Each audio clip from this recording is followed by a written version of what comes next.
നൂറുകണക്കിന് കിലോമീറ്ററുകളോളം നീളം, 10,000 ആറ്റം ബോംബിന്റെ ശക്തി, ഹില്ലുകൾ തകർക്കുന്ന വേഗത, കര കാണാൻ സാധിക്കാത്ത രീതിയിൽ വെള്ളം നിറയുന്ന മഴ പെയ്യ്ക്കുന്നതും ഭൂമിയിൽ രൂപപ്പെടുന്ന എല്ലാ കാറ്റുകളെക്കാളും ശക്തവും ഭീകരവുമായ കൊടുങ്കാറ്റ്.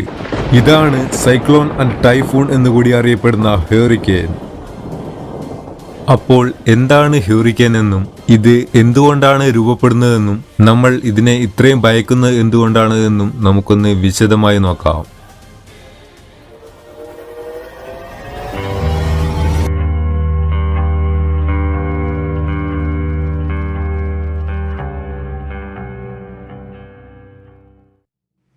അതിവേഗത്തിൽ കറങ്ങുന്ന മേഘങ്ങളാൽ നിറഞ്ഞ സമുദ്രങ്ങളുടെ മുകളിൽ രൂപപ്പെടുന്ന വിശാലമായ ചുഴലിക്കാറ്റാണ് ഹ്യൂറിക്കെയിൻ. ഹ്യൂറിക്കെയിൻ രൂപപ്പെടുന്നത് ട്രോപ്പിക്കൽ സീയിലാണ്, അതായത് ഭൂമിയുടെ ഇക്വേറ്റർ അഥവാ ഭൂമധ്യരേഖാ പ്രദേശങ്ങളിൽ. ഈ പ്രദേശത്താണ് ഏറ്റവും അധികം സൂര്യപ്രകാശവും ചൂടും ലഭിക്കുന്നത്. ഹ്യൂറിക്കെയിൻ രൂപപ്പെടാൻ ഏറ്റവും ആവശ്യമുള്ളത് ചൂടാണ്. സമുദ്രത്തിൽ സൂര്യന്റെ ചൂടുകൊണ്ട് ജലത്തിന്റെ ടെമ്പറേച്ചർ 26.5 ഡിഗ്രി സെൽഷ്യസിന് മുകളിൽ പോകുന്നതോടെ ജലം നീരാവിയായി മുകളിലേക്ക് ഉയരാൻ ആരംഭിക്കും.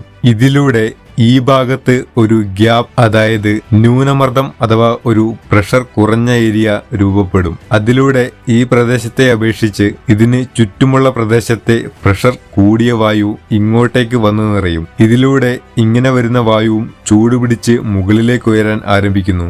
ഇത് ഇങ്ങനെ തുടരുകയും അങ്ങനെ വലിയ അളവിൽ മുകളിലേക്ക് ഉയരുന്ന നീരാവി മുകളിലെത്തി വീണ്ടും തണുക്കാനായിട്ട് ആരംഭിക്കുന്നു. അതിലൂടെ സമുദ്രത്തിൽ 10 കിലോമീറ്റർ ഉയരത്തിൽ മേഘങ്ങൾ രൂപം കൊള്ളുന്നു. ഇങ്ങനെ രൂപം കൊള്ളുന്ന മേഘങ്ങൾ കട്ടിയാവുകയും ഭാരം വെക്കുകയും ചെയ്യുന്നതുവരെ ഈ പ്രവർത്തനം തുടരുന്നു. ശേഷം ഇങ്ങനെ രൂപപ്പെട്ട മേഘങ്ങളിൽ നിന്നുള്ള മുഴുവൻ ചൂടും പുറത്തേക്ക് പോകാനായിട്ട് ആരംഭിക്കും. ഇതിലൂടെ ഇതിന്റെ പ്രഷർ കൂടിയ ഭാഗത്തു നിന്ന് പ്രഷർ കുറഞ്ഞ ഭാഗത്തേക്ക് സഞ്ചരിക്കുന്ന വായുവിന്റെ ഒരു ഓട്ടോമാറ്റിക് സിസ്റ്റം രൂപപ്പെടുന്നു. ഇതിലൂടെ ഈ മേഘങ്ങൾ 12 മുതൽ 15 കിലോമീറ്റർ വരെ ഉയരമുള്ളതും നിയന്ത്രിക്കാൻ സാധിക്കാത്ത രീതിയിൽ വായു കയറിയിറങ്ങുന്ന ഒരു ഫണൽ പോലെ രൂപപ്പെടുന്നു. എന്നാൽ ഇപ്പോൾ ഇത് ഒരു വിനാശകരമായ ഹ്യൂറിക്കെയിനായി രൂപപ്പെട്ടിട്ടില്ല. ഇതിനെ വിനാശകരമായ ഹ്യൂറിക്കെയിനാക്കി മാറ്റുന്നത് മറ്റൊരു പ്രതിഭാസമാണ്, ദ കോറിയോലിസ് എഫക്റ്റ്. ഈ പ്രതിഭാസമാണ് ഹ്യൂറിക്കെയിനെ ശക്തമായി കറക്കുന്നതും മുമ്പോട്ട് ചലിപ്പിക്കുന്നതും. അപ്പോൾ ഇനി എന്താണ് കോറിയോലിസ് എഫക്റ്റ് എന്ന് നോക്കാം.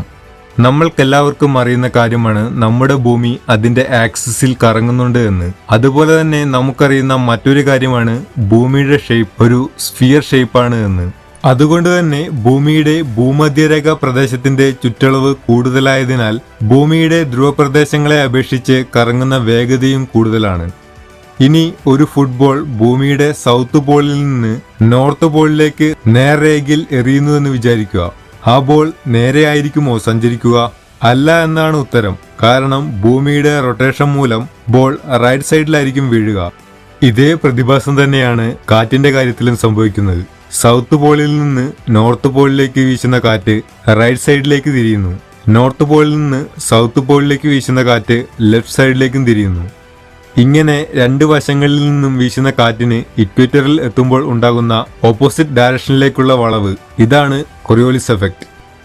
ഇങ്ങനെ ഇക്വേറ്ററിൽ രൂപപ്പെട്ട ഈ മേഘത്തെ ഈ കോറിയോലിസ് എഫക്റ്റ് ശക്തിയായി കറങ്ങുന്നതിന് പ്രേരിപ്പിക്കുന്നു. എന്നാൽ വേഗത്തിൽ കറങ്ങുന്ന ഈ മേഘങ്ങളെ ഇപ്പോൾ ഹ്യൂറിക്കെയിൻ എന്ന് വിളിക്കാറായിട്ടില്ല. ഇപ്പോൾ ഇതിനെ ട്രോപ്പിക്കൽ സ്റ്റോം എന്നാണ് വിളിക്കുന്നത്.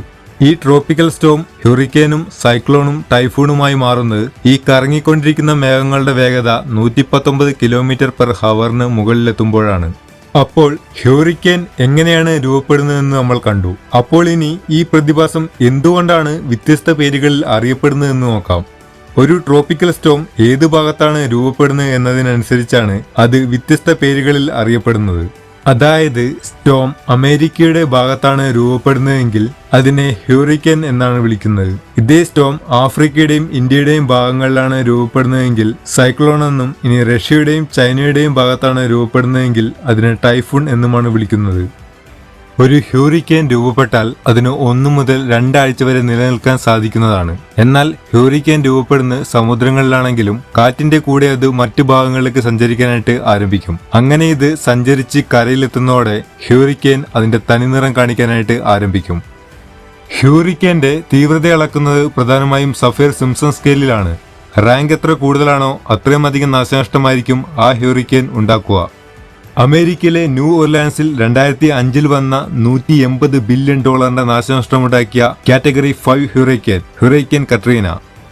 1970 ബംഗ്ലാദേശിൽ വന്ന ഏകദേശം 5 ലക്ഷത്തോളം ആളുകൾ മരിച്ച ബോല സൈക്ലോൺ തുടങ്ങിയവ ഇതിന്റെ ഉദാഹരണമാണ്. എന്നാൽ നിലത്ത് നിന്ന് 10 കിലോമീറ്റർ ഉയരത്തിൽ രൂപപ്പെടുന്ന ഹ്യൂറിക്കേൻ എങ്ങനെയാണ് കോടിക്കണക്കിന് രൂപയുടെ നാശനഷ്ടമുണ്ടാക്കുന്നതും ആയിരക്കണക്കിന് മനുഷ്യരുടെയും മറ്റ് ജീവികളുടെയും മരണത്തിന് കാരണമാകുന്നതും? അതിന്റെ ഉത്തരമെന്നത് ഹ്യൂറിക്കേൻ അതിവേഗത്തിൽ കറങ്ങുന്നതിനാൽ അത് അതിന്റെ താഴെയുള്ള ജലത്തെ 4 വശത്തേക്കും തള്ളിമാറ്റുന്നു. അതിലൂടെ 20 ഫീറ്റോളം ഉയരമുള്ള തിരമാലകൾ തീരത്തേക്ക് പ്രവേശിക്കുന്നു. കൂടാതെ ഹ്യൂറിക്കേനിലെ ഈ മേഘങ്ങൾ ഒരു ദിവസം 2.5 ട്രില്യൺ ഗാലൻ മഴ പെയ്യിപ്പിക്കുന്നു. ഇതിലൂടെ ഇതിന് ചുറ്റുമുള്ള 160 കിലോമീറ്റർ ഏരിയയിൽ പ്രളയമുണ്ടാകുന്നു. സ്റ്റോം സർജ് എന്ന് വിളിക്കുന്ന ഈ പ്രളയത്തിലൂടെയാണ് ഹ്യൂറിക്കേൻ മൂലം മരിക്കുന്നവരിൽ 90% ആളുകളും മരിക്കുന്നത്. കൂടാതെ അതിശക്തമായി വീശുന്ന കാറ്റ് മൂലം 100 കണക്കിന് വീടുകളും കെട്ടിടങ്ങളും തകർന്നു വീഴുന്നു.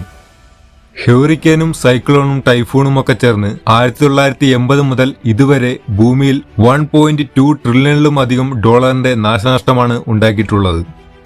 അപ്പോൾ ചൂടുപിടിച്ച് മുകളിലേക്ക് വരുന്ന നിസാരമായ നീരാവി എങ്ങനെയാണ് ലക്ഷക്കണക്കിന് ജീവികളുടെ ജീവനെടുക്കുന്നതും കോടികളുടെ നാശനഷ്ടമുണ്ടാക്കുന്നതുമായ ഹ്യൂറിക്കേനും സൈക്ലോണും ടൈഫൂണും ഒക്കെയായി മാറുന്നതെന്ന് നമ്മൾ മനസ്സിലാക്കി.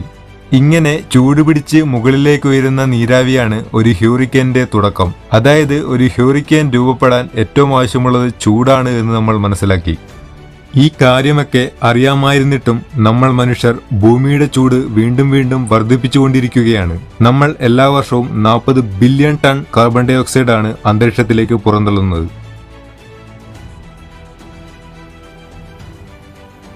ഇതിലൂടെ കഴിഞ്ഞ കുറച്ച് വർഷങ്ങളായി ഭൂമിയുടെ ചൂട് അതിവേഗത്തിലാണ് വർദ്ധിക്കുന്നത്.